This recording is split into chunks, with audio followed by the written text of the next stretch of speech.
রাজধানীর সায়েন্স ল্যাবে সেখানে রয়েছেন আমাদের সহকর্মী মুজাহিদুল ইসলাম। সেখানকার পরিস্থিতি জানতে যুক্ত হচ্ছি তার সঙ্গে। মুজাহিদুল, আপনি সায়েন্স ল্যাবের অবস্থা কেমন দেখছেন? শিক্ষার্থীরা তো বিক্ষোভ করছে এবং অবস্থান নিয়েছে।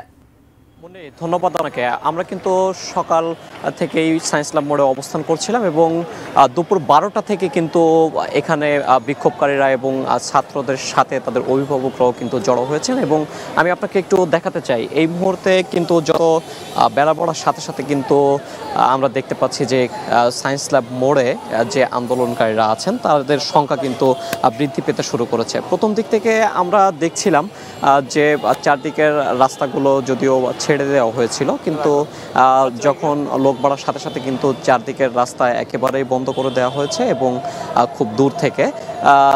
এবং যদি আপনাকে এই মুহূর্তের অবস্থা আমি বলি, এখানে শিক্ষার্থীরা জড়ো হয়ে তাদের দাবির পক্ষে বিভিন্ন স্লোগান দিচ্ছেন এবং তারা প্লাকার্ড সহ জাতীয় পতাকা সহ কিন্তু তারা এখানে অবস্থান নিচ্ছেন।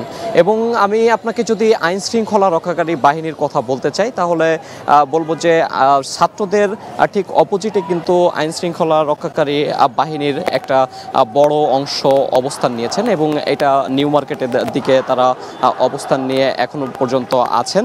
এবং ছিলাম যে তারা আসলে এক এক করে বেশ জড়ো হচ্ছিলেন এবং তারা বেশ সতর্ক বলতে দেখিনি বা তাদের কাছে যেতে দেখিনি। এবং আন্দোলনকারীদের ব্যাপারে যদি বলতে চাই যে যতই সময় যাচ্ছে আসলে ছাত্রদের ব্যানারে, বৈষম্য বিরোধী ছাত্র আন্দোলনের ব্যানারে কিন্তু এখানে অনেকেই জড়ো হচ্ছেন এবং আমরা দেখছিলাম যে Eden college, Dhaka college, ideal college সহ সিটি কলেজে অনেক ছাত্ররা কিন্তু এখানে আসলে জড়ো হচ্ছেন এবং তারা তাদের দাবির সপক্ষে স্লোগান দিচ্ছেন এবং তারা অবস্থান করে এখানে আছেন। সবকিছু মিলিয়ে মনে আমার কাছে সায়েন্স ল্যাব মোড় থেকে এই ছিল সর্বশেষ।